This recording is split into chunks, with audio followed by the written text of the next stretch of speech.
So today we're here with Dr. Shiromi. She's a GP in the mental health space. We've done a 3-part series covering all of the questions you might have engaging with a GP. So we're looking forward to sharing it with you today.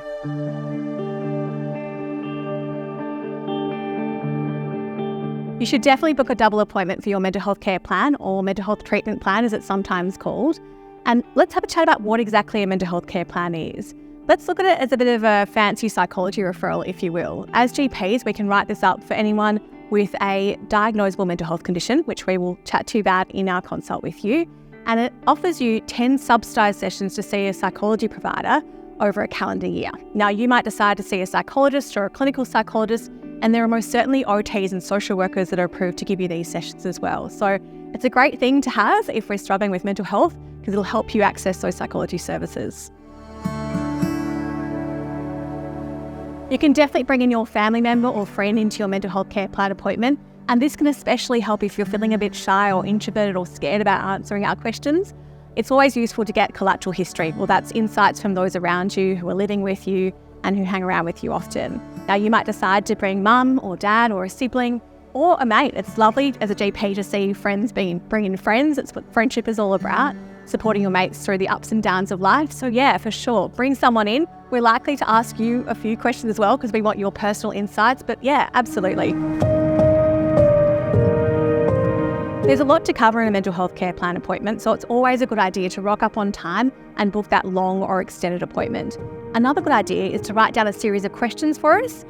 Most certainly you might want to know about therapy or have ideas about what your treatment strategy should be or particular worries, and we're more than happy to answer that. There's nothing worse than driving home and remembering, whoops, you forgot to ask a GP a question and having to look it up on the internet or Dr. Google, where there's heaps of information. It's hard to navigate. Not everything is right. I would much rather you ask me questions in clinic, and if you want more information, I'm more than happy to direct you to evidence-based research resources to help you get more info and stay informed. Your GP is probably going to ask you a lot of questions during your mental health care plan appointment. Questions about your symptoms. What are you experiencing? What are your symptoms? How long have they been going on for? And where they're impacting your daily life, your relationships, your work, and just your sense of self. We're likely also to ask about physical symptoms, things like bowel habits, loss of weight, fevers. And the reason we do that is that we want to exclude other physical or medical conditions that could be mimicking mental illness or depression or anxiety. We're going to ask about lifestyle factors. We're going to ask about family history, things like who you're living with and what your general stresses are. And the reason for that is that we tailor a treatment plan specific to you.